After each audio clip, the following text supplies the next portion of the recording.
Welcome to my channel Sirigad creation. ఈరోజు ఆషాఢ శుద్ధ తదియ శనివారం జూన్ 28వ తేదీన వారాహి అమ్మవారికి పిండి దీపాలు ఎలా వెలిగించాలి, పిండి దీపాలని ఎలా తయారు చేసుకోవాలి, రాగి ఆకు మీద పిండి దీపాలు ఎందుకు వెలిగించాలనేది మీకు ఈ వీడియోలో చెప్తానండి.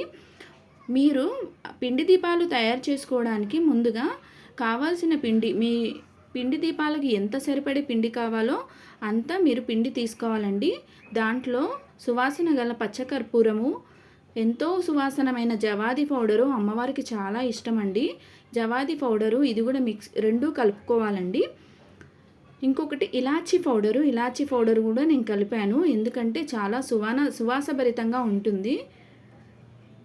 నెయ్యి బెల్లము రెండు నీళ్ళల్లో వేడి చేసి ఆ నీళ్ళతోనే ఒక ముద్దలాగా కలుపుకోవాలండి. నేనైతే 5 ఎన్ని దీపాలు కావాలో అన్ని దీపాలలాగా 5 ముద్దలు చేసుకున్నానండి. 5 దీపాల కోసం నేనైతే 5 దీపాలు తయారు చేసుకున్నాను. 4 ముఖాలు గల 5 దీపాలు తయారు చేసుకోవాలి. దీపం అనేది పరబ్రహ్మ స్వరూపం అండి. మనం దీపం వెలిగించడం వల్ల మనలో అజ్ఞానం తొలగిపోయి విజ్ఞానం లభిస్తుందండి. చూడండి, ఇదిగో నేనైతే 5 దీపాలు 4 ముఖాలతో చేసుకున్నాను. ఈ 4 ముఖాలలో 4 వైపులా విష్ణునామాలు వేసుకుంటున్నాను. వారాహి అమ్మవారికి పిండి దీపాలు వెలిగించడం వల్ల సర్వ దుఃఖాలు నశించి సుఖాలు కలిగి ఉంటారండి. అందుకే అమ్మవారికి నవరాత్రులలో పిండి దీపాలు ఒక్కసారైనా వెలిగిస్తారు. రాగి ఆకుల్లో పిండి దీపము ఎందుకు వెలిగించాలో చెప్తాను. శ్రీ మహావిష్ణువును వారాహి రూపం యొక్క ఆత్మశక్తియే వారాహిదేవి. అందుకని వారాహిదేవి వారాహి ముఖంతో ధరించుకుంటుంది. ఈమె రాజరాజేశ్వరి ప్రారంభిక అంతటి శక్తి గల మహోన్నత స్థానం సంపాదించుకున్న మంత్రిని దండిని నీలాల్లో శ్రీ పరమేశ్వరునికి దండనామానికి అయిన శ్రీ వారాహిదేవి.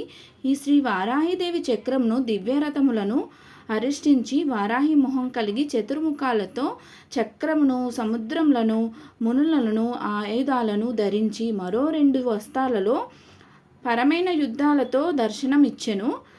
వారాహి అమ్మవారిని పూజించిన శ్రీ మహావిష్ణువు పూజించిన ఫలితం కలగాలి అంటే రాగి ఆకుల దీపము వెలిగించుకోవాలి.